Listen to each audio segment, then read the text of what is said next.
तुम्ही जर विचार केलात तर तुमचे खासदार आहेत ते फक्त तुमचेच खासदार आहेत असं म्हणून चालणार नाही. तुम्ही निवडून दिलेत, पण या पुरोगामी महाराष्ट्राचं खऱ्या अर्थाने प्रतिनिधित्व आज जर कुठला खासदार करत असेल तर ते डॉक्टर अमोल कोल्हे आहेत, आणि ते तुमचेच खासदार नाही, ते अख्ख्या महाराष्ट्रातले खासदार आहेत असं कुठेतरी आपल्याला बोलावं लागेल. विकासावर आपण बोलू शकतो, इन्व्हेस्टमेंट किती या भारतामध्ये आल्या, महाराष्ट्रामध्ये आल्या, त्याच्याबद्दल आपण बोलू शकतो. बेरोजगारी हा मुद्दा तर आहेच, पण या विषयावर बोलत असताना कुठेतरी आमच्यासारख्याला असंही वाटतं की आज खऱ्या अर्थाने विचारावर बोलण्याची पण जरूरत आहे. विचार ही आपल्या सर्वांची एक संस्कृती आहे. तुम्ही तुमच्या कुटुंबात बघा, माझ्या कुटुंबात बघा, नाही तर कोणाच्याही कुटुंबात बघा. आपण लहान मुलांना लहानपणीपासूनच विचार काय असतात हे सांगत असतो. घरामध्ये येत असताना चप्पल बाहेर ठेवा, मंदिरात जात असताना चप्पल घालून आत गेलं नाही पाहिजे. वयाली एखादी व्यक्ती मोठी असेल तर तिथं नमस्कार हे केलंच पाहिजे. जर एखादी व्यक्ती वयाली मोठी असेल तर वयाचा मान ठेवत त्यांना आदराने हे बोललंच पाहिजे.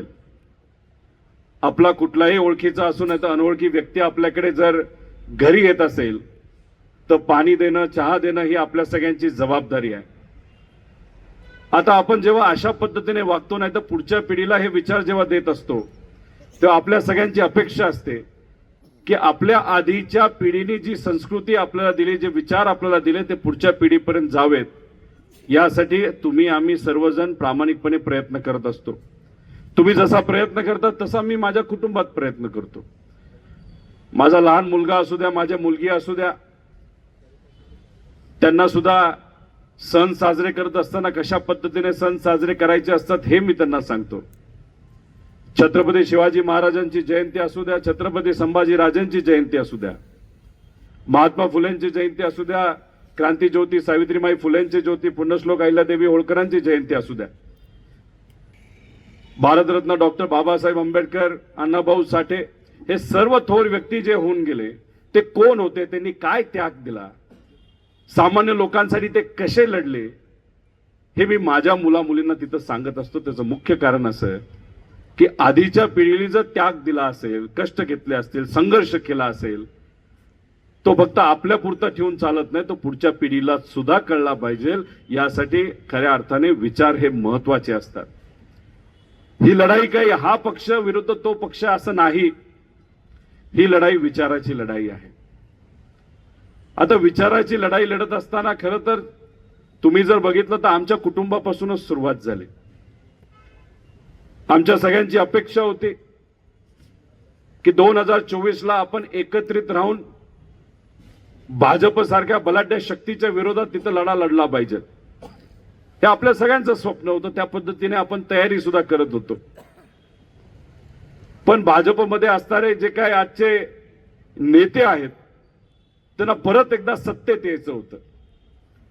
पण सत्तेत येत असताना त्यांनी 2 पक्ष फोडले, हे त्यांनी स्वतः तिथं सांगितलेलं आपल्या सगळ्यांना माहित आहे. ते सत्तेत आले पण त्यांनी एक कुटुंब फोडलं. शिवसेना प्रमुख बाळासाहेब ठाकरेंनी जी शिवसेना निर्माण केली होती मराठी अस्मिता जपण्यासाठी, तो पक्ष त्यांनी फोडला. आदरणीय पवार साहेबांचा पक्ष राष्ट्रवादी हा त्यांनी फोडला, चोरला. होलसेल मध्ये चिन्ह सुद्धा चोरीला गेलं आणि पार्टी सुद्धा तिथं चोरीला गेली. पण ते सत्तेत आले. पण सत्तेत आल्यानंतर ठीक आहे, बलाढ्य शक्ती आहे, कुठेतरी प्रयत्न करेल. पण आपल्या लोकांनी भाजप बरोबर जाण्याचं कारण काय होतं? काहीच कारण नव्हतं. होते तेव्हा सुप्रियाताई खासदार होत्या, पण आदरणीय पवार साहेबांची मुलगी असताना सुद्धा आणि खासदार असताना सुद्धा त्यांना तिथं पद दिलं गेलं नाही.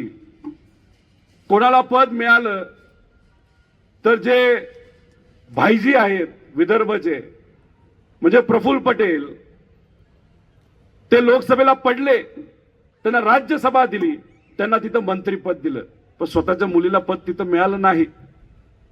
इथं दादांना विविध पदं मिळाली, पालकमंत्री राहिले, उपमुख्यमंत्री राहिले, 20 ते 25 वर्ष दादा आणि दादांबरोबर जे नेते तिकडे गेलेले आहेत हे सर्व सत्तेत राहिलेत ना, यांच्याबरोबर आपण काम केलंय. आणि तुम्ही आज भाजप बरोबर गेल्यानंतर आज काय म्हणता साहेबांनी आम्हाला काय दिलं? अहो साहेबांनी जे तुम्हाला दिलं, इथं असणाऱ्या एखाद्या तरी कार्यकर्त्याला मिळालं असतं ना, कदाचित अजून खूप काही मोठं काम हे सामान्य कार्यकर्ते त्या पदाच्या माध्यमातून तिथं केलं असतं. तुमच्यावर विश्वास ठेवला, तुम्हाला ताकद दिली आणि तुम्ही काय केलं तर विश्वासघात केला. मला आपल्या सर्वांना विचारायचंय, या महाराष्ट्रामध्ये आपण सर्वजण ज्या पद्धतीने लढत आहोत, आपण स्वाभिमानाला महत्व देतो, आपण निष्ठेला महत्व देतो, आणि मग आपण एकत्रित का आलोय तर अशा शक्तीच्या नाही तर महाशक्तीच्या विरोधात लढा लढतोय जो कुठेतरी आवाज नाही तर विचार दाबण्याचा तिथं प्रयत्न करत आहे. तर मग आपण सर्वजण स्वाभिमानी लोक आहोत, स्वाभिमानी मराठी माणसं आहोत. तर माझा प्रश्न आपल्या सर्वांना आहे, या भूमीमध्ये गद्दारांना जागा आहे का? गद्दारांना निवडून आणण्यासाठी कितीही मोठ्या प्रमाणात पैशाची ताकद आणि दबाव तंत्राची ताकद जर आज सत्तेत असणारे लोक तिथं लावत असतील तर आपण शांत बसणार का? पुण्याच्या पूर्व भागातील 1938 पासून ग्राहकांना गुणवत्ता व सेवेची हमी असलेले अग्रवाल स्वीट्स म्हणजे नुसती परंपरा नाही तर चोखंदळ खवयांसाठी मेजवानी आहे. स्वर्गीय मुन्नालाल अग्रवाल यांच्या प्रदीर्घ वारसा सांभाळत अग्रवाल कुटुंबियांनी स्वीट्समध्ये ग्राहकांची गरज ओळखून अस्सल तुपातील पदार्थ आणि तत्पर सेवेचा वारसा जपत फूड क्षेत्रात नावलौकिक मिळवला आहे. हडपसर, गाडीतळ व आकाशवाणी रविदर्शन येथील अग्रवाल स्वीट्सच्या शाखेला नक्की भेट द्या.